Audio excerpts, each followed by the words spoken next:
យើងមកកាន់វីដេអូតផ្នែកទី2និយាយទាក់ទងជាមួយនឹង SQL តទៀតថ្ងៃមុនវីដេអូមុនយើងបានបង្កើតរួចហើយអំពី restaurant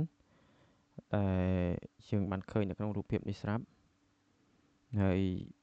យើងបានបង្កើតវារួចហើយសង្ឃឹមថាយើងចេះណាយើងទៅមើលវីដេអូឡើងវិញបើយើងអត់បង្កើតបន្តមកទៀតយើងក្នុងថ្ងៃនេះគឺយើងអាចនិយាយពីរចំណុចទី1យើងបង្កើតនៅ employee ID ដែលវាចំណុចថ្មីនោះគឺ primary key ហើយអ្វីដែលយើងត្រូវនិយាយចំណុចទី2នោះគឺជាមួយនឹងគេហៅថា referential action referential action ហ្នឹងគឺសំដៅទៅលើទំនាក់ទំនងនៃ foreign key ហ្នឹងតើវាមានទំនាក់ទំនងអីខ្លះជាមួយនឹង primary key ដែលដែលទំនាក់ទំនងនោះយើងនឹងបញ្យល់លម្អិតនៅក្នុងវីដេអូនេះដូចខាងក្រោមអញ្ចឹងវីដេអូនេះវាអាចវែងបន្តិចប៉ុន្តែយើងព្យាយាមធ្វើវាដដែលឲ្យបានច្រើនដើម្បីងាយស្រួលយល់ហើយបើទី1មិនទាន់ទេយើងអាចមើលទី2មិនទាន់ទេយើងអាចមើលទី3បើសិនបើយើងមានទ្រឹស្ដីច្រើនយើងលើកវាច្រើនទេយើងអាចយល់ច្រើនអញ្ចឹងយើងចាប់ដើមអស់គ្នាណាហើយរបៀបបើករបៀបអីយើងមិនបានប្រាប់អីទៀតទេសង្ឃឹមថាចេះបើកអស់ហើយអញ្ចឹងយើងចាប់ដើមធ្វើសរសេរនៅ SQL ដូចតទៅបន្តអំពីយើងមាន restaurant ហើយ restaurant គឺជាភោជនីយដ្ឋានទីកន្លែងឬក៏ហាងដែលបានបង្កើតរួចហើយអញ្ចឹងយើងសតស្រមៃមើលតើហាងនោះមានបុគ្គលិកអត់យ៉ាងហោចណាស់ក៏មានដែរមែនទេសំបីតែมันមានបុគ្គលិកអីក៏ខ្លួនយើងនោះក៏ជាបុគ្គលិកដែរបុគ្គលិកបម្រើហាងនោះដែរប៉ុន្តែវាទៅតាមផ្នែក business business មានច្រើនប្រភេទណាមាន business តូច business ធំអីចឹងទៅអញ្ចឹងបើ business ធំត្រូវតែមានបុគ្គលិកនោះ2នាក់3នាក់4នាក់អញ្ចឹងណាអញ្ចឹងយើងត្រូវបង្កើតតារាងមួយទៀតដើម្បីផ្ទុកនៅទិន្នន័យរបស់បុគ្គលិកសុទ្ធអត់ពាក់ព័ន្ធជាមួយនឹងទិន្នន័យរបស់ហាងវាជា entity មួយតែវាមានព័ត៌មានផ្ទាល់ខ្លួនរបស់ហាងនៅឡែកប៉ុន្តែបុគ្គលិកគឺមាន entity វាមួយផ្សេងទៀតគឺបុគ្គលិកវាដោយឡែកអំពីហាងប៉ុន្តែពីរហ្នឹងត្រូវពាក់ព័ន្ធគ្នានៅពេលដែលយើងនិយាយអំពីforeign key និង primary key ប៉ុន្តែកុំអាតតដល់នោះយើងមកគិតរបៀបដែលនិយាយខាងលើថាហាងមួយមានបុគ្គលិកណាអញ្ចឹងហាងមួយមានបុគ្គលិកច្រើនចាប់ពី2នាក់ទៅច្រើនណាអញ្ចឹងហាងមួយប្រកាសណាស់ថាបើហាងនោះធំមានបុគ្គលិកកាន់តែច្រើនអញ្ចឹងទៅបើហាងនោះល្មមទេក៏មានបុគ្គលិក2នាក់3នាក់អញ្ចឹងទៅអញ្ចឹងយើងត្រូវបង្កើតនៅ table មួយទៀតសម្រាប់ store នៅបុគ្គលិកដែលហៅថា employee អញ្ចឹងកាលណាមានហាងហើយទើបមានបុគ្គលិកណាមានបុគ្គលិកប៉ុន្តែបន្តអំពីយល់ថាមានហាងហើយមានបុគ្គលិកហើយយើងត្រូវយល់អំពីទំនាក់ទំនងរវាងហាងនិងបុគ្គលិកតាមរយៈមួយនេះមួយហ្នឹងគេហៅថា relationship ដែលហៅថាទំនាក់ទំនងនឹងឯង relationship ភាសាអង់គ្លេសដែលយើងនិយាយធម្មតាថាទំនាក់ទំនងមានន័យថាបុគ្គលិកទិន្នន័យរបស់បុគ្គលិកឬក៏បុគ្គលិកម្នាក់ឬក៏ជាសម័យរូបភាពឃើញបុគ្គលិកនឹងម្នាក់ឬច្រើនអ្នកហ្នឹងគាត់ធ្វើការណាគាត់ធ្វើការឲ្យហាងមួយនេះហាងមួយមានន័យថាកាលណាមានសញ្ញាពីរប្រឈរគ្នាអមគ្នាបែបហ្នឹងមានន័យថាដាច់ខាតត្រូវតែមានមួយអត់មាន0បានទេអញ្ចឹងមានថាហាងហ្នឹងដាច់ខាតត្រូវតែមានបុគ្គលិកយ៉ាងហោចណាស់ម្នាក់បើគេដាក់សញ្ញាអញ្ចឹងណាដូច្នេះហើយបើគេដាក់សញ្ញា0បែបអញ្ចេះតាមទ្រឹស្ដីរបស់វាហាងហ្នឹងមានន័យថាហាងហ្នឹងបង្កើតភ្លាមអត់បុគ្គលិកក៏បានដែរប៉ុន្តែកាលណាមានបុគ្គលិកហើយត្រូវតែមានហាងមានន័យថាម៉េចមានន័យថាកាលណាយើងបង្កើតហាងមកយើងអត់ទាន់ជួបបុគ្គលិកក៏អត់ទាន់ជាបញ្ហាទេព្រោះហាងយើងអត់ទាន់បើកហាងយើងមិនទាន់ stand by ហាងយើងអត់ទាន់មានលិខិតគ្រប់គ្រាន់ប៉ុន្តែបើសិនបើយើងជ្រើសរើសបុគ្គលិកហើយមានន័យថាมันអាចយកគេមកប្រឈរជើងបានចោលបានទេ អញ្ចឹងដាច់ខាតត្រូវតែមានមួយមានន័យថាដាច់ខាតត្រូវតែហាងត្រូវតែ work ហាងត្រូវតែដំណើរការហាងហ្នឹងត្រូវតែមាន process បានមានបុគ្គលិកប៉ុន្តែហាងហ្នឹងមុនដំបូងដៃបើកភ្លាមទោះជាអត់បុគ្គលិកក៏អត់ជាបញ្ហាដោយសារមានលេខ0នេះមានន័យថា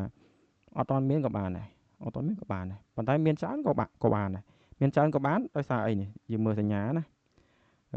សញ្ញានេះគឺច្រើនមានន័យថាសញ្ញានេះគឺមួយសញ្ញានេះគឺមួយមានន័យថាម៉េចគឺមានន័យថា employee មានន័យថាហាងមួយអាចមានបុគ្គលិកច្រើនអញ្ចឹងដឹងណាហាងមួយអាចមានបុគ្គលិកម្នាក់2នាក់3នាក់4នាក់ច្រើនទៅតាមហ្នឹងទៅអញ្ចឹងបានគេដាក់សញ្ញាមានសញ្ញាមេឃធាង13ហ្នឹងគឺមានន័យថាហាងមួយនេះគឺមានបុគ្គលិកហ្នឹងច្រើនបុគ្គលិកហ្នឹងច្រើនណាបុគ្គលិកកបុគ្គលិកខបុគ្គលិកកអញ្ចឹងទៅឈ្មោះគាត់ណាប៉ុន្តែពេលដែលបុគ្គលិកម្នាក់ហ្នឹងគាត់មិនអាចធ្វើនៅហាងច្រើនបានទេនេះអាសញ្ញាមួយហ្នឹងមានន័យថាម៉េចមានន័យថាបុគ្គលិកមួយហ្នឹងគឺគាត់ម្នាក់ហ្នឹងគឺគាត់មិនអាចក្នុងពេលតែមួយហ្នឹងគាត់មិនអាចធ្វើនៅក្នុងហាងច្រើនបានទេអញ្ចឹងគាត់ធ្វើបានតែក្នុងហាងហ្នឹងមួយទេម៉ោងណា part time អញ្ចឹងក្នុង part time ក្នុងពេលក្នុងម៉ោងហ្នឹងគឺគាត់ធ្វើបានតែហាងហ្នឹងទេអញ្ចឹងបានគេដាក់one ហ្នឹងកន្លែងនេះគឺសំដៅទៅលើ one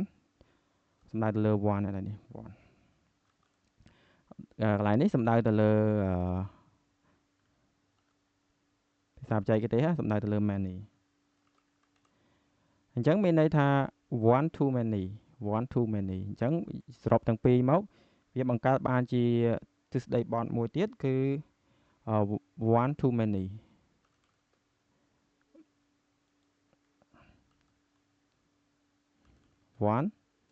អានេះ two គេប្រើសញ្ញា slash សញ្ញាដកឃ្លាអញ្ចឹងtoo many one too many ឬក៏យើងថា two អញ្ចឹងក៏បានដែរប៉ុន្តែយើងមិនអាចដាក់អញ្ចឹងយើងដាក់ថាប៉ុណ្ណេះបានណា too many អញ្ចឹង one too many អញ្ចឹងមានន័យថាហាងមួយមានបុគ្គលិកច្រើនប៉ុន្តែបុគ្គលិកម្នាក់មិនអាចមានហាងច្រើនទេហាងហ្នឹងគាត់ឧទាហរណ៍ថាគាត់កំពុងធ្វើនៅហាងគាត់កំពុងធ្វើនៅហាងព្រោះ system របស់យើងវាមានហាងច្រើនមែនទេនៅក្នុង system របស់យើងវាមិនមែនមានហាងមួយហាងភោជនីយដ្ឋានម្ហូបស្រស់ភោជនីយដ្ឋានល្ងាចស្រស់អីចឹងទៅអញ្ចឹងបុគ្គលកហ្នឹងក្នុងម៉ោងហ្នឹងគឺគាត់ក្នុងម៉ោងដែលគាត់ធ្វើការហ្នឹងគាត់មិនអាចធ្វើក្នុងហាង2ក្នុងពេលតែមួយទេតែយើងហៅថាមនុស្សជិះទូ2ក្នុងពេលតែមួយអត់កើតទេដោយសារតែម៉ោងពេញការងារនៅហាងណាគឺយើងធ្វើនៅក្នុងហាងហ្នឹងប៉ុន្តែចប់ម៉ោងការងារយើងចង់ទៅធ្វើណាធ្វើទៅហ្នឹងទីសូមលើ policy របស់ការងារប៉ុន្តែ policy នៅក្នុងស្ថាប័នធ្វើអីក៏វាមិនខុសគ្នាដែរណាក៏ថាស្ថាប័នខ្លះកាលណាយើងចូលធ្វើនៅក្នុងស្ថាប័នរដ្ឋក្តីចឹងដាច់ខាតយើងអត់ត្រូវមានការងារក្រៅនៅក្នុងពេលដែលយើងកំពុងតែបំពេញការងារហ្នឹងទេបើមានយើងត្រូវលាឈប់អញ្ចឹងដូចគ្នាណាអញ្ចឹង employee ច្រើនមកដល់ថ្ងៃនេះគឺឃើញវាអត់បែកខ្នែងដោយអាមួយនេះគឺដោយសារតែនៅក្នុងទីនេះគឺបានតែ one ទេអញ្ចឹងបុគ្គលិកម្នាក់ហ្នឹងគាត់ធ្វើការបានតែមួយហាងទេប៉ុន្តែហាងមួយអាចមានបុគ្គលិកច្រើនអញ្ចឹងណាហើយទាំងទំនាក់ទំនងរវាង table ពីរហ្នឹងមានន័យថាពេលដែលយើង search មើល restaurant ក៏យើងអាចឃើញនៅ employee ពេលណាដែលយើង search មើល employee យើងក៏អាចទាញយកទិន្នន័យ restaurant ទំនាក់ទំនងគ្នាបែបហ្នឹងទៅបានគឺដោយសារតែមាននៅ key មួយដែលវាអាចមានទំនាក់ទំនងដែលវាផ្សារភ្ជាប់ទំនាក់ទំនងជាមួយគ្នាគឺ restaurant ID ឬក៏ foreign key នឹងឯង foreign key សំដៅទៅលើ key restaurant នេះ key restaurant កាលណាជា primary key នៅក្នុង restaurant អញ្ចឹង restaurant ហ្នឹងគឺមានតែ key មួយហ្នឹងទេមកហៅថា primary key ជាហាងកមាន ID 001អញ្ចឹង tab row ថ្មីមួយទៀតគឺដាច់ខាតអត់001ដាច់ខាតត្រូវតែ002ហើយហាងខអីចឹងទៅប៉ុន្តែដល់ពេល primary key នៅក្នុង employee table នេះមានន័យថាពេលដែល employee កគាត់ធ្វើនៅហាង001អញ្ចឹង employee ខគាត់ធ្វើនៅហាង001ដែរអញ្ចឹង key ពីរហ្នឹងជាន់គ្នា restaurant ID គឺជាន់គ្នា ចឹងបុគ្គលខក៏បុគ្គលកក៏ធ្វើនៅ001បុគ្គលខក៏ធ្វើនៅ001យើងនិយាយឲ្យស្រួលស្ដាប់ថាបុគ្គលកក៏ធ្វើនៅភោជនីយដ្ឋានព្រឹកស្រស់បុគ្គលខក៏ធ្វើនៅភោជនីយដ្ឋានព្រឹកស្រស់អញ្ចឹងអត់ជាបញ្ហាទេព្រោះហាងហ្នឹងវាមានបុគ្គលិកច្រើនអញ្ចឹងគាត់ធ្វើការជាមួយគ្នាអញ្ចឹងហើយបាន restaurant ID ហ្នឹងគឺជា foreign key ដោយសារតែ key ពីរហ្នឹងវាមានច្រើនជាន់នេះអត់បញ្ហាទេប៉ុន្តែវាមិនមែនជា duplicate នៅក្នុង employee ទេដោយសារតែវាជា referential ឬក៏វា referential ឬក៏វាជា relationship រវាង employee table ជាមួយនឹង employee restaurant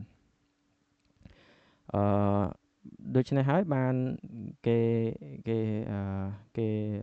បដាច់វា table employee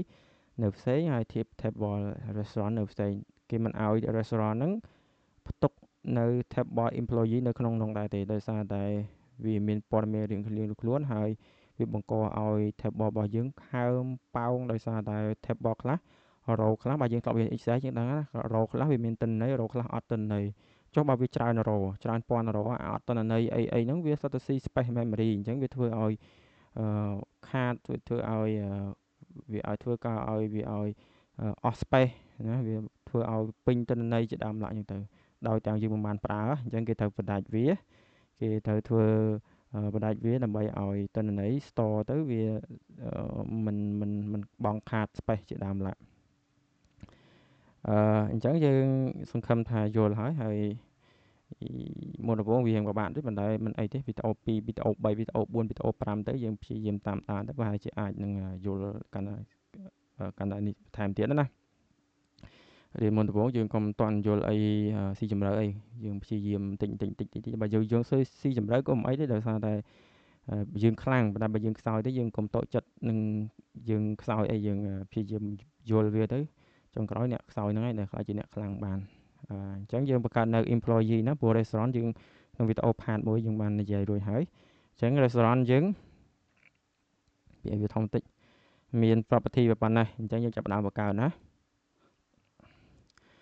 អញ្ចឹងយើងចាប់ផ្ដើមគឺទី1 employee ID គឺជា primary key ព្រោះ table នេះគឺជា table employee អញ្ចឹងយើងត្រូវបង្កើតឈ្មោះ table សិនអញ្ចឹងយើងដាក់អក្សរធំចុះណាកុំឲ្យវាច្រឡំជាមួយនឹង keyword ហើយជាមួយនឹងឈ្មោះ table អញ្ចឹង create table ឈ្មោះ table គឺអក្សរតូចហើយជាពហុវចនៈព្រោះ table ហ្នឹងវាផ្ទុកនៅ employee ជាច្រើនណាមាន employee core employee core employee core អញ្ចឹងកាលណាដែល table ហ្នឹងផ្ទុកនៅ entity ច្រើនឬក៏ row ច្រើនអញ្ចឹង table នោះគេសន្មតសរសេរវាជា plural ឬក៏ជាពហុវចនៈបន្ទាប់មកយើងបើកវងកញ្ចក់យើងដាក់ comma ហើយក៏បានដែរយើងដាក់ semicolon ហើយក៏បានដែរបើមិនបើខុសឈ្មោះខុសអីសូមអធិស្ឋានណាឈ្មោះនៃសញ្ញាហ្នឹងពេលខ្លះយើងច្រឡំគ្នាអត់ច្បាស់លាស់យើងអាចនេះបានប៉ុន្តែសង្ឃឹមថាយើងមើលទៅយើងឃើញមើលច្រើនជាងណាបើស្ដាប់សំឡេងមានការកុសឆ្គងអីអញ្ចឹងយើងអាចសរសេរមួយ line ក៏បានដែរយើងអាចសរសេរវាជាការទម្លាក់ចុះក៏បានដែរសាច់តែយើងទេនៅក្នុងទីនេះវាអត់ប្រកាន់អីច្រើនទេប៉ុន្តែពេលយើងសេនៅក្នុង terminal ពេលខ្លះយើងត្រូវតម្លាក់ចុះដោយសារតែ terminal វាមិនអាចវែងហើយវាមិនអាច scroll បានស្រួលណាអញ្ចឹងយើងសេវាតម្លាក់ចុះដើម្បីឲ្យស្រួលមើលអញ្ចឹងយើង tab ចូលក្នុងបន្តិចដើម្បីយើងមាន format មួយមាន space មានអីចឹងសំណុកមើលណាអញ្ចឹងទី1គឺ ID ទី1គឺ ID អញ្ចឹងយើងដឹងណានៅរបៀបសរសេរគឺទី1យើងដាក់ឈ្មោះ property ហ្នឹងសិនអញ្ចឹង property ហ្នឹងឈ្មោះថា employee ID ហើយបន្តមកដាក់ type របស់វាគឺ in ហើយយើងអត់ចង់ឲ្យ ID ហ្នឹងគណនីអីញ៉ៃច្រើនទេ ID ប្រកាសណាថាវាមិនបញ្ចូលដោយដៃទេគ្រាន់តែថា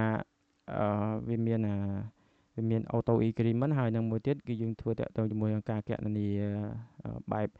ចងវាជាពេជ្រកណិតអីចឹងទៅណាប៉ុន្តែក្នុងទីនេះគឺស្រួលជាងដាក់ auto ID ទៅគឺមានន័យថាវា auto ពី1 2 3 4 5ចឹងទៅវាមិនបាច់គិតវែងឆ្ងាយច្រើនណាអញ្ចឹងយើងដាក់ថា auto ណានេះសូមសេអក្សរធំវិញដើម្បីសម្គាល់ថាហ្នឹងគឺជា keyword in ហ្នឹងគឺជាប្រភេទ data type របស់ property មួយហ្នឹងហើយបន្ទាប់មកគឺ auto increment ហើយយើងដឹងថាវាជា primary key ណា នេះយើងមើលក្នុងនេះវាជា primary key ណា primary key អញ្ចឹងemployee ID មួយហ្នឹងគឺជា primary key អញ្ចឹងយើងដាក់ primary key មកអូខេហើយកាត់ comma មានន័យថាមួយ column ណាអាហ្នឹងស្មើនឹងមួយ column ស្មើនឹងមួយជួរឆោអញ្ចឹងប៉ុន្តែវាមិនតាន់អស់ណា employee table នេះវាមានច្រើនជួរឆោមួយជាងងាប់ទៅវាមានអានេះមួយជួរឆោ2ជួរឆោ3ជួរឆោ4ជួរឆោ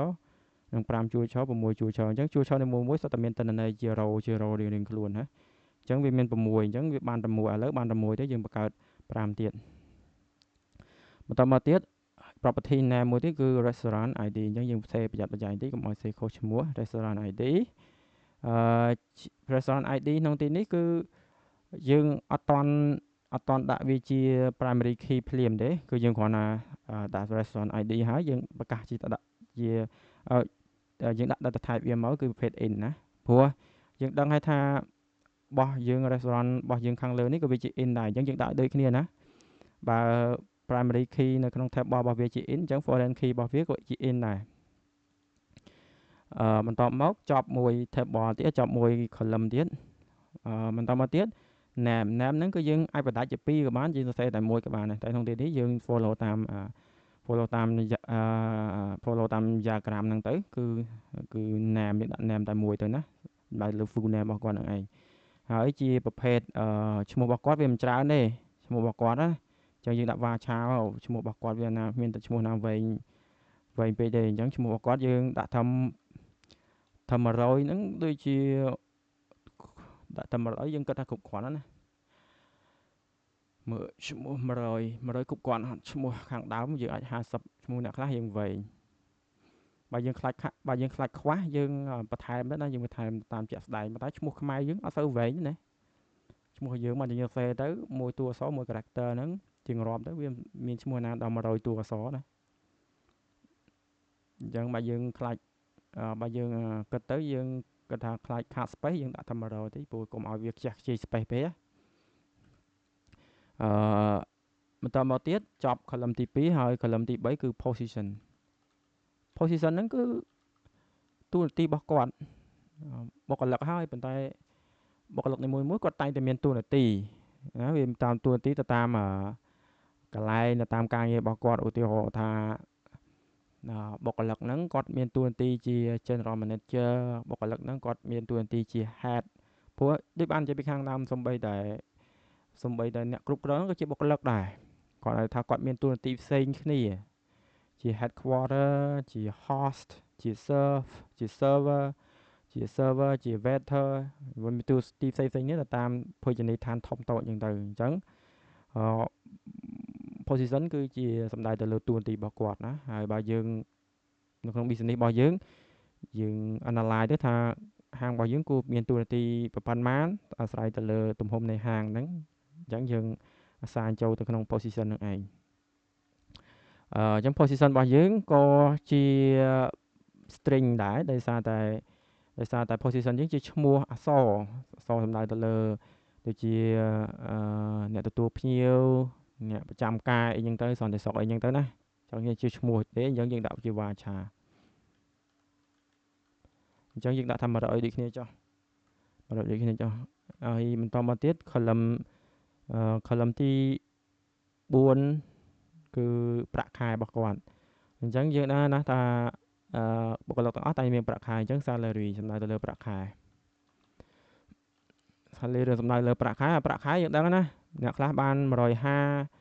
160អីចឹងទៅមួយខ្លះ100ខ្លះ$25.30ខ្លះ$90.50ដោយសារគាត់បើកមុនបើកក្រោយគាត់កាត់គាត់សារឈប់សារអីចឹងទៅអញ្ចឹងប្រាក់ខែគឺតែងតែជាសញ្ញាទុសភាគអញ្ចឹងយើងប្រើជា decimal គឺសំដៅលើទុសភាគណាអញ្ចឹង decimal ដល់លើទុសភាគហើយ decimal ហ្នឹងគឺវាមានប្រមាណលេខអញ្ចឹងប្រាក់ខែយើងមានប្រាក់ខែណាដល់ច្រើនលេខណាយើងដាក់10លេខហ្នឹងវាច្រើនពេកទៅហើយ10លេខបុគ្គលិកប្រាក់ខែរហូតដល់10លេខហ្នឹងសុទ្ធតែអស់ទាស់ណា CEO អីចង់ខ្លាចហើយអញ្ចឹងយើងដាក់10លេខហ្នឹងវាច្រើនពេកទៅហើយហើយយើងបង្កត់2ខ្ទង់ចុងក្រោយនេះគឺយើងបង្កត់2ខ្ទង់ណា 5មកគត់ឡើងមួយអញ្ចឹងក្រុម5ប្រកួតចុះមួយអញ្ចឹងទៅអញ្ចឹងយើងប្រកួត2ខ្ទង់កុំឲ្យឃើញកន្ទុយលេខច្រើនពេកល្មមប្រកួតឡើងទៅហើយគាត់ចំណេញតិចតួចអញ្ចឹងទៅអឺដល់កន្លឹមចុងក្រោយគឺជួនៅថ្ងៃណាណាមានន័យថា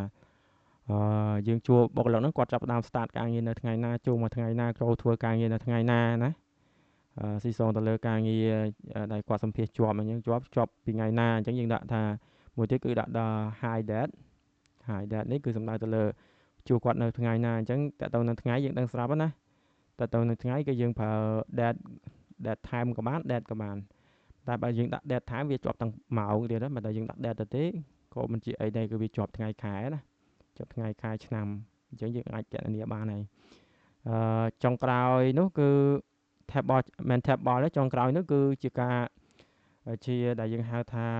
referential action ឬក៏ការប្រាប់ទៅ tab bar មួយនឹងថាអឺ tab bar មួយនឹងថា restaurant ID នេះមិនមែនជា property ប្រចាំផ្ទាល់ខ្លួននៅក្នុង employee ទេគឺវាជា referential ឬក៏វាជាកន្លែងយោងទៅកាន់ table restaurant អញ្ចឹងអញ្ចឹងយើងត្រូវប្រកាសប្រាប់ table ហ្នឹងថា restaurant ID ហ្នឹងគឺវាមានន័យផ្សេងអំពី property ផ្សេងទៀត restaurant ID ហ្នឹងណាគឺវាមានន័យផ្សេងអំពី property ផ្សេងទៀតមិនមែនជា property ប្រចាំខ្លួនរបស់វាទេអញ្ចឹងវាគឺវាយោងទៅផ្នែកផ្សេងទៀតអញ្ចឹងណាកាលណាយោងទៅផ្នែកផ្សេងទៀតអញ្ចឹងយើងទៅប្រាប់ table មួយហ្នឹងអញ្ចឹងយើងប្រកាសប្រាប់ table មួយហ្នឹងតាមរយៈអីគេតាមរយៈ foreign EIGN key អញ្ចឹងមានប្រាប់ថាតើ key មួយណាដែលជា foreign key គឺ restaurant ID អញ្ចឹងយើងបើកវងកញ្ចក់មកយើងដាក់ថា restaurant ID សេឲ្យដូចអាលើណាកុំឲ្យខុសអក្ខរាវិរុទ្ធអីសោះឬក៏ spelling អីសោះអញ្ចឹងយើងប្រាប់ table ហ្នឹងថាtable ណាអញ្ចឹងសូមអ្នកឯងចាំណាគឺ restaurant ID ហ្នឹងគឺជា foreign key គឺជា foreign key ឬក៏ជាភ្ញៀវទេវាមិនមែនជាម្ចាស់មិនមែនជា owner នៃ table ហ្នឹងទេវាគ្រាន់តែជាភ្ញៀវអញ្ចឹងណាភ្ញៀវកាលណាយើងនៅថាស្រាប់ណាយើងនៅថាភ្ញៀវគាត់មិនមែនជាម្ចាស់ទីតាំងទេគឺគាត់អាចដកខ្លួនគឺគាត់អាចចង់មកទៅក៏គាត់ជម្រាបម្ចាស់គាត់ជម្រាបអ្នកនៅក្នុងហ្នឹងអញ្ចឹងទៅគាត់ចង់ចេញគាត់ជម្រាបអញ្ចឹងទៅចេញចូលជម្រាបខ្សឹតគាត់អត់មានធំដូចម្ចាស់ហ្នឹងណាអញ្ចឹង foreign key ហ្នឹងគឺបើដូចជាភ្ញៀវអញ្ចឹងគាត់អត់មានសិទ្ធិធំនៅក្នុង table ហ្នឹងទេគាត់អត់មានសិទ្ធិធំនៅក្នុង table ហ្នឹងទេទោះបីជាពេលខ្លះអត់គាត់ក៏អត់ជាបញ្ហាដែរយើងនិយាយទៅមុខទៀតណាអញ្ចឹង foreign key អញ្ចឹងយើងប្រាប់ table មួយហ្នឹងថាចងចាំណាថា restaurant ID ហ្នឹងគឺជាភ្ញៀវទេនៅក្នុង table មួយហ្នឹងបន្តមកទៀតភ្ញៀវហ្នឹងភ្ញៀវពីកន្លែងណាម្ចាស់ដើមណាឧទាហរណ៍ថាភ្ញៀវហ្នឹងគឺបងប្អូនយើងហើយបងប្អូនយើងគាត់មានទីតាំងនៅតាណាមានផ្ទះនៅតាណាសាច់ឈាមនរណាជាប់ខាងណាជាប់ខាងម្ដាយជាប់ខាងឪពុកជាប់ខាងប្រពន្ធជាប់ខាងប្តីអញ្ចឹងណាអញ្ចឹងប្រើពាក្យថា reference អញ្ចឹង reference ជំនាញថាគាត់ជាភ្ញៀវមកពីខាងណាប្រភពយើងប្រាប់ប្រភពគេអញ្ចឹង foreign key ដូចគ្នាដែរយើងប្រាប់ប្រភព foreign key ហ្នឹងគឺមកពីណាគឺមកពី table restaurant អញ្ចឹងយើងដាក់ថា restaurant អញ្ចឹងមានន័យថា key មួយហ្នឹងភ្ញៀវមួយហ្នឹងគឺចេញអំពី table មួយឈ្មោះថា restaurant នេះ table មួយឈ្មោះថា restaurant អញ្ចឹងចាំណាថាភ្ញៀវមួយហ្នឹងគឺចេញពី restaurant បើខុសពីហ្នឹងគឺមិនមែនភ្ញៀវយើងទេហ្នឹងហើយយើងចុចថាយើងចុចប្រាប់ key នឹងឲ្យចំថាគឺជា restaurant ID នឹងឯងដែលជាភ្ញៀវពិតប្រាកដណាប្រាប់ថា ID មួយហ្នឹង ID នៅក្នុងនេះ ID restaurant ID នៅក្នុងtable restaurant ហ្នឹងហើយដែលជាភ្ញៀវដែលជា foreign key នៃ table employee នឹងឯងចាបន្តមកទៀត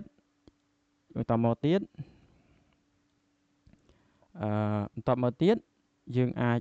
run វាក៏បានហើយrun វាក៏បានហើយវីដេអូក្រោយយើងនឹងតពីវាទៀតប៉ុន្តែយើង run វាសិនណា run វាសិនបើសិនបើមានកំហុសអីយើងមើលក្នុងវីដេអូនេះហើយយើងមិនចង់ឲ្យវីដេអូនេះវែងពេកទេយើងសុំកាត់វាជាកង់ចោះអញ្ចឹងយើងrun វាសិន បើវាអត់ error ទេមានន័យថាការ save របស់យើងគឺបាន analyze គ្រប់គ្រាន់ប៉ុន្តែបើវា error ហ្នឹងវាជាកំហុសធម្មតាទៅហើយកាលណាមាន error បានយើងនឹងអាចប្រុងប្រយ័ត្នអាចចេះពីវាបានបើមិនបើទៅសេលេង error យើង professional ឬក៏ junior បាត់ហើយហ្នឹងណាអញ្ចឹងយើងរ៉ានវាមើលបើវាមាន error ណាឃើញ error នៅអីគេសុំបិទនេះសិនយើងអស់មើល error ហ្នឹងវាមាននៅកន្លែងណាយើងកុំព្រួយបារម្ភយើងកែវាទៅយើងព្យាយាមcorrect វាទៅយូរទៅយើងគង់តែច្បាស់លាស់ទេអញ្ចឹង add នៅ line ទី2ណាយើងចាំទាំងអស់គ្នាណានៅ line ទី2យើងអស់មួយ fail open reference table restaurant ដោយសារវាអត់ដឹងថាមាន table restaurant ទេបើយើងទៅសេក្នុង system យើងអត់អីណាប៉ុន្តែបើយើងទៅសេក្នុងនេះគឺវាអត់មានហ្នឹងមានន័យថាម៉េចគឺមានន័យថាក្នុង system របស់យើងដាក់ថា reference ទៅកាន់ restaurant table ប៉ុន្តែវាពិនិត្យថានៅក្នុង MySQL ហ្នឹងឬក្នុង database ហ្នឹងគឺវាអត់ឃើញអា restaurant ហ្នឹងទេវាអត់ឃើញអា restaurant table ហ្នឹងទេអញ្ចឹងវាអត់ដឹងថាហ្នឹងមកប្រភពមកពីខាងណាអញ្ចឹងវា error ឧទាហរណ៍ថាបុគ្គលកឲ្យហៅបុគ្គលខនៅក្នុងផ្ទះហ្នឹងនៅក្នុងផ្ទះមួយស្រាប់ទៅដល់វាអត់ឃើញផ្ទះនៅទីតាំងហ្នឹងអញ្ចឹងទៅហៅណាគេបើអត់ឃើញនឹងផ្ទះផងទៅហៅបុគ្គលខណាបើផ្ទះនៃបុគ្គលខហ្នឹងវាអត់ឃើញផងនៅក្នុងប្រព័ន្ធហ្នឹងនៅក្នុងការប្រាប់ហ្នឹងអញ្ចឹងឧទាហរណ៍ថាទៅយកសភៅមួយឈ្មោះថាប្រវត្តិសាស្ត្រខ្មែរនៅក្នុងធ្នើទី3ដល់ពេលទៅហៅធ្នើទី3ហ្នឹងវាអត់ឃើញប្រវត្តិសាស្ត្រខ្មែរហ្នឹងអញ្ចឹងឲ្យទៅហៅមិនដេចនឹងឃើញមកអត់មានផងអញ្ចឹងយើងទៅបង្កើតវាមកប៉ុន្តែដោយសារតែយើងសរសេរនៅ online compiler អញ្ចឹងពេលដែលយើងសរសេរហើយយើងមានបាន save ក្នុង system ហ្នឹងឲ្យវាជាប់ណាវាព្រោះវា save ហើយកាលណាយើងចុចខ្វែងឬក៏បិទទៅគឺវាដាច់គឺវាដាច់ session ទៅគឺវាស្មើថ្មីទៀតអញ្ចឹងបានវាស្មើនឹងអត់មានណាប៉ុន្តែបើយើងសរសេរហើយយើង save វាទុកទៅ save វាជា text ទុកទៅជា text ជាកន្ទុយ SQL ទៅនេះយើង save ជាកន្ទុយ SQL ទៅនៅពេលក្រោយតយើងរៀនក្រោយទៀតគឺយើងអាច copy វាមក run មកអញ្ចឹងយើងបង្កើត table មួយទៀតចោះដើម្បីយើងបង្កើត table restaurant សារថ្មីបន្តិចចោះដើម្បីឲ្យ table employee នេះវា work ឬក៏ open restaurant table នឹងបានអញ្ចឹងយើង enter វាចុះក្រោមយើងសរសេរលំនាំបន្តិចទេយើងសរសេរលំនាំបន្តិចទេគឺ create table restaurant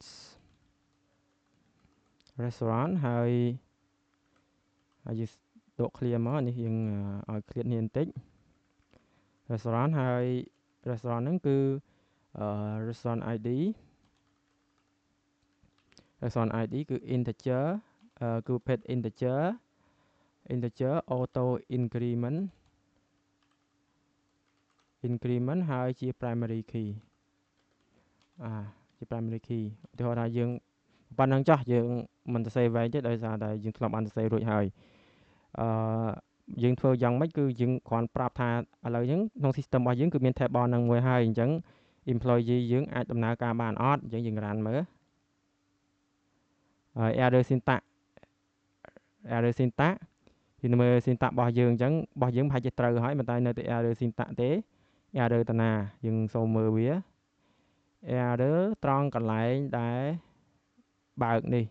អញ្ចឹងមានន័យថាប្រហែលជាកន្លែងនេះព្រោះកន្លែងវាថានីម្ដុំហ្នឹងម្ដុំអាកន្លែង select ហ្នឹងគឺអញ្ចឹងមានថាម្ដុំនេះយើងកាត់ comma តាំងបញ្ចប់អញ្ចឹងប្រហែលជាវា error ព្រោះយើងបញ្ចប់យើងអត់មាន comma ដូចនេះអត់មាន comma ទេណាអញ្ចឹងយើង run ដងទៀតអូខេ work program did not anything ដោយសារតែវាដើរអស់ហើយតែវាយើងអត់មានឲ្យអត់មាន output មកអញ្ចឹងយើងបញ្ចេញ output មកអញ្ចឹងទី1យើង describe table restaurant មួយទី2យើង describe table មួយទៀតឈ្មោះថា employees បន្ទាប់ពីយើងបានសរសេរប៉ុណ្ណេះហើយអញ្ចឹងមានន័យថាយើង output វាចេញហើយ output តាមរយៈ schema របស់វានឹងឯងគ្រោងឆ្អឹងរបស់វាដែលមានអីខ្លះអញ្ចឹងយើងបើកឲ្យធំបន្តិចដើម្បីឲ្យមើលពេញភ្នែកអញ្ចឹងយើង output យើងទាញវាម្នេះនេះឃើញអត់ឃើញនេះជា restaurant ID ជា primary key default value របស់វា null ហើយប្រភេទរបស់វាគឺnull មានន័យថា no ហ្នឹងមានន័យថាយើងមិនអនុញ្ញាតឲ្យវា null ទេ នៅពេលដែលយើងបង្កើត role ណាប៉ុន្តែវានៅជា column គឺអត់អីទេមិនដំបូងហ្នឹងវាឲ្យវា null default វា null តែដល់ពេលយើងបង្កើតដាច់ខាតត្រូវតែមានណាហើយ tab bar មួយទៀតគឺ employee tab bar មួយនេះ employee វាអត់ដាក់ឈ្មោះវាណាក៏ប៉ុន្តែវាមានឈ្មោះវាប៉ុន្តែយើងឃើញណាមាន employee គឺជា integer ហើយជា primary key ជា auto increment ណាជា primary key ហើយ restaurant នេះជា integer ដែរប៉ុន្តែវាជា mal ហ្នឹងមានន័យថាជា ជា foreign key ព្រោះទៅមុខទៀតយើងមានពាក្យថា unique វាគូវា mal គូនឹង unique មានន័យថា mal នេះគឺ multiple unique គឺ unique នឹងឯងគឺ uniqueness នឹងឯង mal នេះ multiple មានន័យថាច្រើនវាអាចច្រើនណាឧទាហរណ៍ថាបុគ្គលកគាត់ធ្វើនៅហាង001ឬក៏និយាយឲ្យស្រួលស្ដាប់ថាបុគ្គលកធ្វើនៅហាងព្រឹកស្រស់ល្ងាចស្រស់បុគ្គលខធ្វើនៅហាងព្រឹកស្រស់ល្ងាចស្រស់ដែរបុគ្គលកធ្វើនៅហាងព្រឹកស្រស់ល្ងាចស្រស់ដែរអញ្ចឹងអាព្រឹកស្រស់ល្ងាចស្រស់នឹង3 employee ឯងអញ្ចឹងវាមានច្រើនអញ្ចឹងបានវាគេហៅថា mal វាដាក់សញ្ញាថា mal ឬក៏សំដៅទៅលើ foreign key នឹងឯងអញ្ចឹង foreign key វាមានច្រើនប្រភេទណាឥឡូវយើងចាំសិក្សាទៅខាងមុខទៀតហើយផ្សេងទៀតគឺអត់ជាបញ្ហាទេ name ប៉ុណ្ណឹងមកposition ប៉ុណ្ណឹងមក date ប៉ុណ្ណឹងមកអញ្ចឹងវា work អស់ណាអញ្ចឹងវីដេអូរបស់យើងគឺប៉ុណ្ណេះរវាងការបង្កើតតាក់ទងជាមួយនឹង tab bar ថ្មីហើយនឹង foreign key ឬក៏ relationship រវាងពីរនឹងឯងហើយទៅវីដេអូខាងមុខទៀតយើងនឹងនិយាយអំពី referential action រវាង tab bar ទាំងពីរហ្នឹងអញ្ចឹងវីដេអូរបស់យើងសូម stop ប៉ុណ្ណឹងសិនចុះ